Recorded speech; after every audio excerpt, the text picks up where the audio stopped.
Greetings from the NBEX. Good things grow here. Here's our very own Nick Storey. Howdy, and welcome to the NBEX podcast. I'm your host, Nick Storey. Good things grow here, Nick. Good things grow, and this is Rae Tretiak. Howdy. Here. He's co-host today, and we have Brent Buchanan, the famous Brent Buchanan. Howdy. That's right. I put him on the same shelf as Brad Woodside. Oh my God! There you go. Here for Fredericton. And Who was your favorite Brad Woodside? Was it the curly-haired Afro Brad Woodside, or was it the straight-haired grease look? I think Twisted Tuesdays at the Hilltop, Brad. Brad, you know, was a great guy, and I love Absolutely. Brad. Yeah. He's a fun guy. Yep. He was a great, top-notch mayor. Yes. Like you couldn't beat him for a mayor, and he got a lot done in the city. Did And do people a would lot. still have him back if he would run for mayor. I'm telling you. And I didn't realize, I'm not going to say the number, but I didn't realize he was such at a distinguished age right now. Can I make mention of one thing about Brad? Yeah, sure. The funniest video I have ever seen on YouTube ever, and there's a lot of them out there, you know, is when the new parking garage downtown where the Luna Rogue. There's a new parking garage there, Yeah. and Brad parked his car in there. And a famous Charles, blogger? Charles the blogger was following him around, and Brad couldn't find his car, and he was honking it with his little key thing, honk honk, and he couldn't find it, and Charles was laughing, Brad was laughing, I'm laughing, oh my God, it was a funny video. Look it up, it's on YouTube somewhere. Yeah. I had talked to Brad, and unfortunately, he did his last. He said That's there right. still could be a chance, but he did his last show with the Carr Brothers. He bowed out. He had promised them Yeah. he's done, and I don't blame him. He's been in the limelight for a lot of years, time to enjoy himself. I seen Dave Morrell and Brad Woodside having lunch at the Red Lantern the other day. Yeah, Oh, there you wow. go. There's a couple and a half right I there. know, right? Yes, sir. Yeah. Well, and on that note too, about the Carr Brothers show, phenomenal show, and he went out on a high. If that was his last show, he chose the right show. Exactly. Yeah. So Yeah. we kind of got an inspiration here for the NBEX podcast We did. because I did radio before, not a professional like this guy over here, but he did a lot more years than me and still doing it. So we decided, we got talking, Ray and I, about, okay, I did radio. Geez, I'd like to get into something like that again. So we decided on a podcast. So, I watched the Carr Brothers there do their podcast. So I said, this would be great for our organization here, the number 34 Agriculture Society, which I'll explain to the people out there that are watching, whether it's morning, afternoon, or evening, or middle of the night. Yeah. You can watch the podcast anytime. So some things that people don't understand here at the exhibition grounds or FREX, NBEX, people know it as a lot of things, which we're bringing back FREX, the name FREX. Yeah, for the really exhibition. excited about that. But the That's a whole events- other topic. Yeah. Yeah, And we'll get to that. we will. But just explain to the people, because the people don't understand that we're a not-for-profit organization. That's right. We need these events to have money to put on a big provincial exhibition. It's almost like there's two buckets. Right. So NBEX is the brand. The FREX is an event, and then you Yes. have the AG34, which is our governing body. That's our not-for-profit organization. That's the reason we exist, and that's where all of the agricultural components and the giving back comes. Yeah, for 199 years. And counting, right? So as an organization, as our brand, when we do our social enterprise style of events, our community-centric events that I know Brent just came off of a phenomenal one this past weekend, and I can't wait to hear some of your stuff about that and your experiences during the event this year, the Freddy Tattoo Expo, which hands up in the air. That it was a phenomenal event all the way around. Awesome, yeah. Those are the social enterprise events. Without those events, those events allow us to host the agricultural component events, which then use the resources, and rightfully so, for the AG34's purpose of stimulating and educating agriculture within our province and beyond. So without guys like Mr. Buchanan over here, who have a full-time day job that starts very early in the morning, by the way. Thanks for waking us up every morning, by the way. Absolutely. And then beyond, he takes on all these extra roles and throws together what I would consider, absolutely, comes out after a show, just got off the air. He's back on the air now. And then in your free time, you take an entire year or more to organize an annual show, which I believe is a world-class execution. Hats off to you, by the way. Thanks, man. Congratulations. We just finished up the Tattoo Expo. We're doing this on Wednesday, and Sunday, Friday, Saturday, Sunday was the Freddy Tattoo Expo, and we've already got about 8 booths sold already for next year. It's awesome. It's just a huge response from not just the general public here in Fredericton, but also a big response from vendors and tattoo artists. Huge reception from the public. Man. And lineup from across Canada. Yeah, I was talking to. We're going back to Toronto. The last one. Yeah, we had an artist. We had an artist here from Kelowna, BC. We had 2 artists, I think, from Newfoundland. A bunch from Nova Scotia. We get a lot from Quebec because it's a quick little drive over. Yep. Some from Toronto and from Lethbridge, Alberta, and all over the place. Some items from Winnipeg, I heard. Yeah, items. Let's just leave it at items. Yeah. We're gonna leave it at items. Okay. If you know, you know. But we are doing a podcast. We can get away with more. A little bit. Yeah. Sure. You know what? And that's all in funny because beyond the tattoo artists, world class tattoo artists who have been featured in. And again, I'm not an expert, but Inked magazine and some of the more Hollywood style shows. Yeah, we had Pawn here from Queens, New York, and he was on Ink Master season 14. I think it was Ink Master, in a couple seasons, I think. And Saga Anderson, who is sanctioned by Lucasfilms to go to the Star Wars conventions and tattoo at those and all that sort of stuff. And RJ from Uptown Tattoos in Montreal, Kurt Silver from Nova Scotia. Met Kurt, yeah. Wicked dude. Oh, he's an amazing guy. And he's a singer. Did you know that? I heard some of his stuff. Yeah. Singer, your new songwriter. tattoo. Yeah. So just a lot of amazing, talented artists who are talented in their own specialization of tattoos. There's black and gray, there's color, there's new school, there's all kinds of different genres of tattooing, and we try to make it so there's different genres here for everybody that wants to get a tattoo. Fine line and old school and all that sort of stuff. So and the events, I know you see it, right? And we've talked to the people after the events, but yours was bigger this year. It gets bigger every year. Yeah, everybody. And every year we wrap things up every year, and I think to myself, how can it possibly get bigger next year? And it does. It does. It's weird. It's crazy, but this is my second one. So I took the driver's seat last April. And my first big event outside of some very last minute stuff that happened last spring was the Tattoo Expo, and I got hooked right away. Yeah. My wife, same thing. She's a tattoo fan. She's got plenty of tattoos, and every year we get 1 or 2, and you get caught up in that moment. Yeah. But for me and my day job, I deal with people, and that's what makes this job what it is dealing with people, seeing the fact that we can put a fun, safe event together for people of all backgrounds and all ages to come out and enjoy.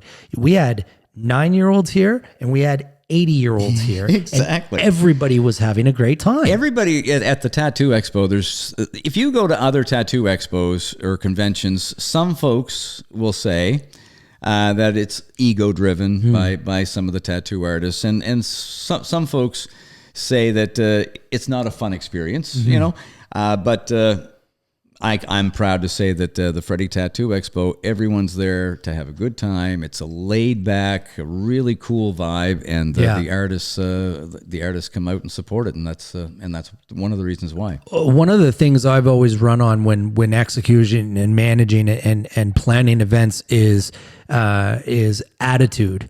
People pick up on your persona and your body language and your attitude, and the tone is set ironically enough, by the volunteers. Oh, you know, you put your blood, sweat, and tears into this. You formulated a team around you who do a phenomenal job, by the way.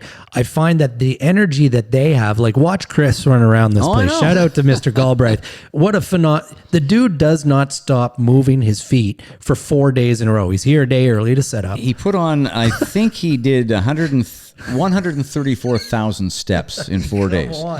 Yeah, it works out to be a little over 100 kilometers. Yeah. So he walked to St. John, pretty much. Yeah, that's quite in 3 days. Yeah. That's pretty I remember impressive. that conversation we had that night. Right? But Chris and Gwen and Gwen, Morgan yes. and Lisa, and, Absolutely. there's too many of them to mention. But every year there's more people that want to jump on the team, and it's just I can't say enough about my volunteers. We do a lot. There's a small group of us that do a lot behind the scenes leading up to. And then once we get to about a month or so before, we always have a big meeting with everybody that's volunteering, and they all jump on board. And that's phenomenal. we have a volunteer, Chris, not Chris with the 108 kilometer Chris, but we have another Chris that. His main job is to go to the airport and pick people up and bring them to the show and take them back to their Airbnb. And he's like a shuttle bus for us. And everyone has a job. Exactly. Yep. And he loves it. And he gets to talk and hang out with the artists a little bit and find dive into their social life a little bit and find out where their shop is and what they do and all that sort of stuff. And he just loves it. And the artists, and of course all the people visiting to Fredericton, they love it too because Absolutely. they don't have to pay for a cab. Absolutely, we look after it for them. So. It's funny. Volunteers. I got one here to my left. You're right. Our board of directors on AG 34 are all volunteers. We have 12 volunteer board members, and I don't know if people know this. Definitely, people in the event organizing management world know this, but volunteers are very hard to acquire. They are. Time is more precious now than it always has been. We're so connected. There's no such thing as a Monday to Friday 9 to 5 anymore. We are so connected that people work longer and harder than they ever have. So therefore, their free time, which they've earned, their God-given earning of their free time, is harder to acquire from an organizational standpoint when you're looking for volunteers now. Nick is a volunteer, not only just the face and the voice of Good Things Grow Here, but you're also a volunteer board member on our society, and Nick takes a different approach to his volunteers. And there's you can see it in his work ethic. He's here on the grounds helping out during events. He's obviously volunteered to help bring Good Things Grow Here to life. And when we were putting together a list of names for people to feature on the show, of course, your name came to mind as well as a bunch of others. Nick is running with this and implementing and working with Trevor behind the scenes to make sure the editing gets done. Mr. Trevor Jones is the one that makes us look good here. Yeah. So it's a testament to the times. But that's the key with volunteers 100%. Is you have to find the passion that your volunteers have and direct them in that direction, because there's some volunteers on my team that don't have any interest at all in working in missions. Yep. But they'd much rather be side stage working sound, So you just got to try to find the passion that your volunteers have and direct them in that way. Place here to me is my happy place. Like I come here and I go back with the horses. You got Pickly Pete back there, don't you? What's your horse's name? Or Cuddlebug, Cuddlebug, yes, Cuddlebug, Junebug, and the King. The King. Oh yes, who the actually King. raced here on these grounds. Linda Forbes, she looked after the harness racing back years ago, and she passed away, and the horse was given to Brian Embleton? Yes. Yeah. He was president of the exhibition. Right.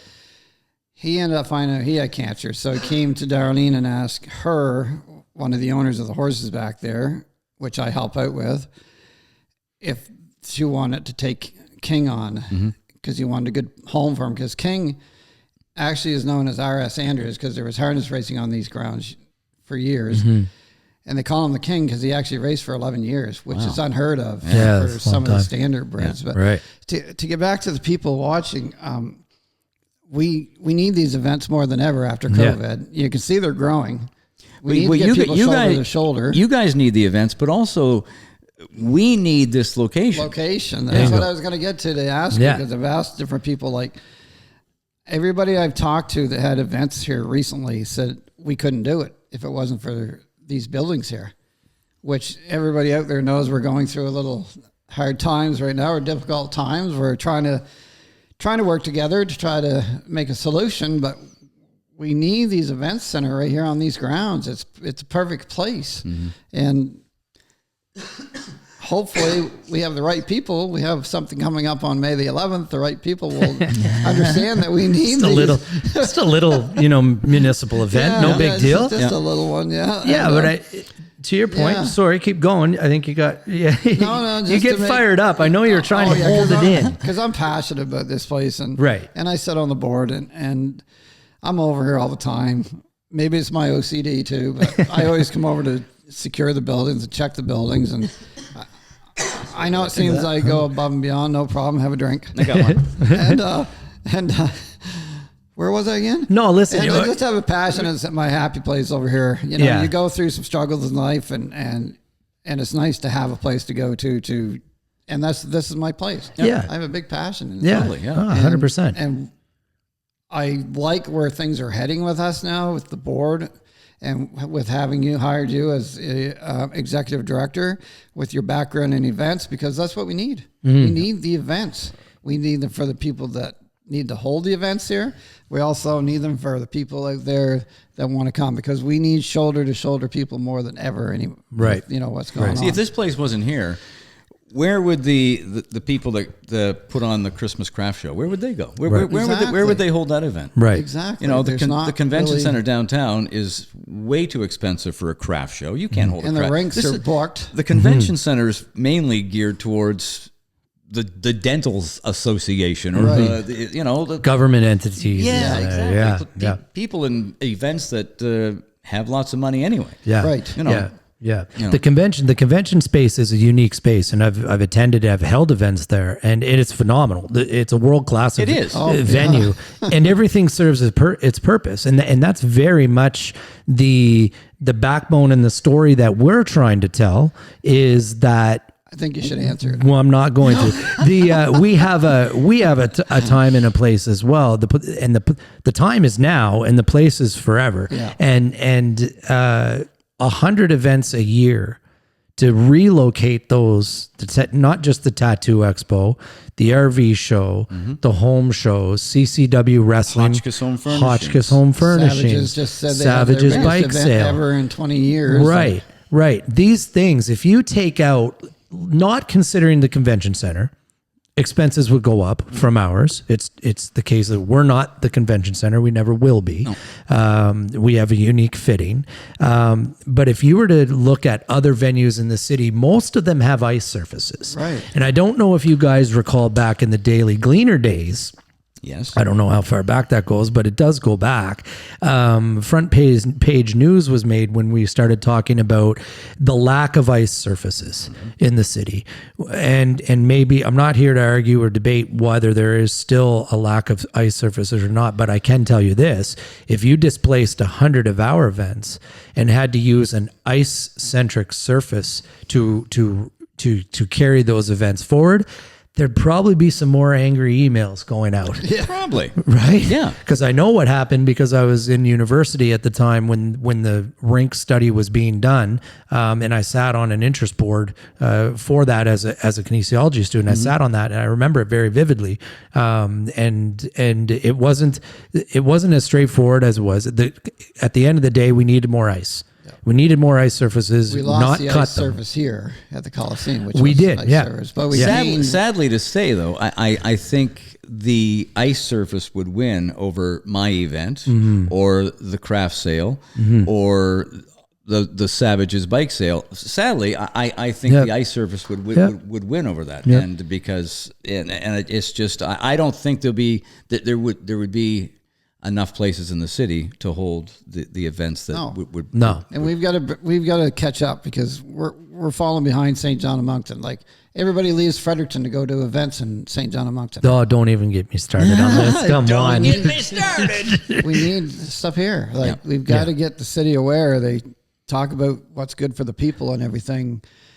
Well, I've heard the debate last night, and we need somebody in that understand what's for. We need these events for the people. You know, more than ever. Well, Brent, you'd be a very good advocate for this, because outside of the Tattoo Expo, obviously you're the morning host for your radio show and your radio station. You start your day very early. You hear from all kinds of people around the community that would have influence in this space. What are some of the takebacks and the takeaways that you're hearing and seeing when you're having conversations with individuals? Because you've had some counselors who are running on your show, and some mayor elects and whatnot, and it'd be interesting to see your feedback on what you're hearing so far about the needs in our city. I think what I am trying. I have opened the door to this pure country, and I have opened the door to any council member that's running, or not council member, but any person running for council or any candidate for mayor to come on in,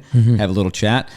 And everyone that I've talked to, I think they're in the same boat that I am. I don't know if they're this is just politics talk or not, but what they are saying is they would like this to stay here, and maybe the school, and you guys all work together to come out and have two happy opponents there. So that's what everyone I've talked to are saying, that they're hoping down the road that you guys could all be happy. They could be happy with the outcome. So I got my fingers crossed. Yeah. This building here is an amazing building.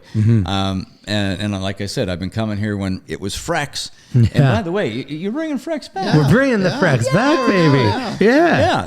But I've been coming to this event for years and years and years. And the Capitol Exhibit Center was where you'd have the big pumpkins and the apple pies that people made, and the tomato plants and all that sort of stuff. And you'd walk through, and Sandra Kuglin used to work in there, and a bunch of other folks that I know. And they'd take you around and they'd show you the puzzles and the things that people made, woodworking and all that sort of stuff. And but you've come in and hosted a lot of events here and had other events here before too. Over the years. Right. I did I used to do New Year's here, New Year's Eve here, for quite a few years. I brought in the hardcore. I did it in an evening of nonstop music. I had a band on one end and a band on the other end, and they just continuously back and forth, back and forth. And the hardcore troubadours, and 8-track mind. There you go. It was country and pop. And you at the end of the night. And me at the end of the night. That's right. I think I fell off that stage too. I don't know. Yeah, and I mean, you look at if you take politics out of it, it comes down to a business transaction in my experiences, and the only way a successful business transaction goes through is if it is a win-win for everyone around the table. And that's the ultimate goal, and we're working toward it, and there's fine folks in our beautiful city who are also working toward that, and we acknowledge that. We understand you've got a big plot of land here, and I think if you guys do it upright with the city, I think you guys will all be happy. I think, which was given to us back 199 years ago. That's right. Exactly. Well, we weren't actually here. I wasn't. I know that. No. Or myself. Started out down by the art gallery downtown. Yeah. And then moved up to near York Street. That's right. And they had the big palace there, or entryway, which the picture is out in the lobby, that burnt down. We actually had 2 buildings that burnt down. We did. If we have those buildings now. Oh. Different conversation. I love those old pictures the old black and white pictures, and you had some pictures up here a while ago, and there was a picture of Aubrey Hanson from the New Brunswick Country Music Hall of Fame. He's up there performing. Everyone's K.D. Lang performed here one time. That's for right. Frex. Yeah. Johnny Cash. Johnny Cash was another one. I mean, the history runs through. Here. The Queen of England sat in our very own grandstands and took in horse harness races. race ever she watched. Yeah. Right here in these grounds. And today, you fast forward today, and our main goal is to celebrate our core foundation of what's been laid, because it's very solid, and modernize it. because the way that people take in, and I'm sure you've witnessed it on the radio and with its evolution over time through events, through hosting and emceeing, all the other extracurricular that you do, people consume differently now than they did in the past. 100%. How they consumed our events and our space even 10 years ago has changed. Yeah. And we will die on a sword if we continue to stick strictly to tradition. People don't like change, though. People You know don't what? like change. They don't like change. I've tried doing change, different things on different events, and it was just like, oh man, it's like you just hit someone over the head with something. Like it's, Some of the people you got don't to even embrace change. Yeah. They don't even realize we are an agriculture society. We do need to have agriculture involved. And that's one of the points we made with the premier, with the new school. We've always been okay with the new school here. 100%. We just asked one thing.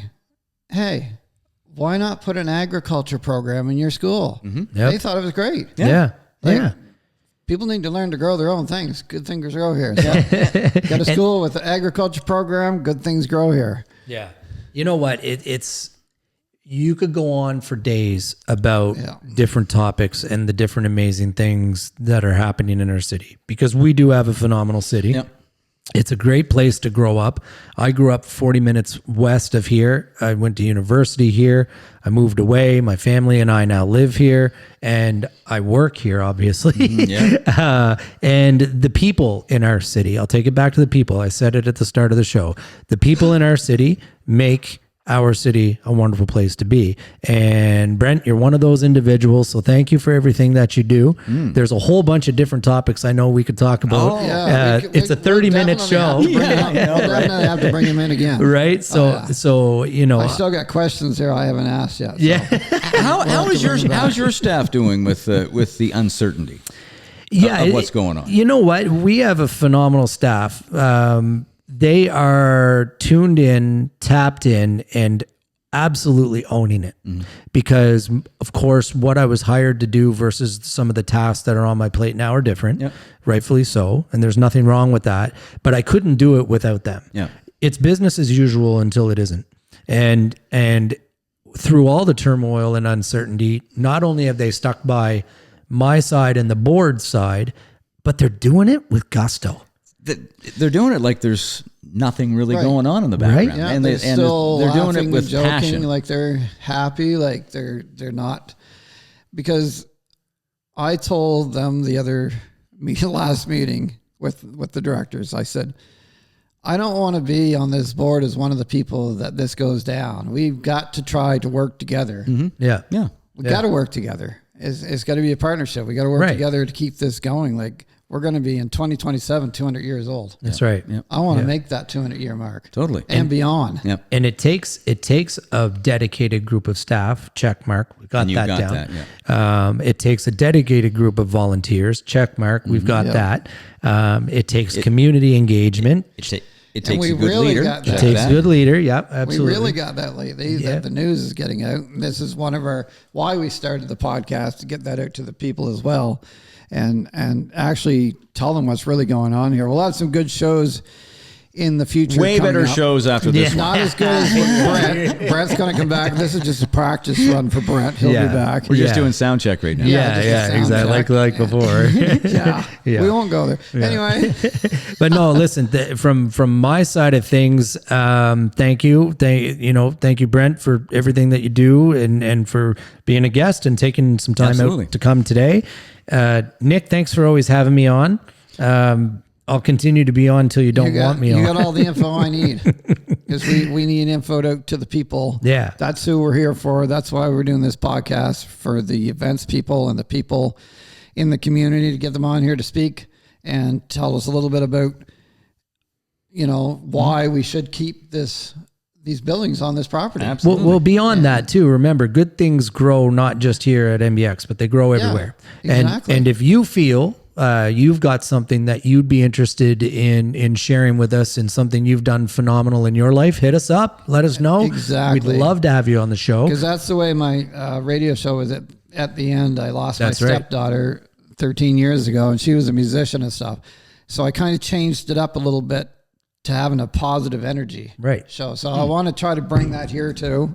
Whoops, live podcast, yeah, live radio. But just to bring that here as well, to have the positivity in the community. Bingo. We need that, and we Bingo. need the space for shoulder to shoulder, as I said before, and promote a lot of the local talent and everything in the events that people do here. Yep. 100%. Yeah. Yeah. So on that note, it's been nice. I'm glad you all joined us out there on the NBEX podcast with your host, Nick Storey, co-host Ray. I try to get Ray's last Brent name Buchanan. right. Oh, Brent Buchanan. Yes, the famous Brent Buchanan. You can listen to him every morning. That's what right. What time do you get up again? I get up at early, before the rooster. Yeah, there you go. So thanks again, everybody, for listening in. Thanks for being here. Thank you for having us. We'll call that a wrap. Yep. Howdy as always, and goodbye. Have a good day or night. Whatever time it is. That's awesome. Thanks, man. That was good. Oh my God, This that is was- fun. Yeah. Thanks for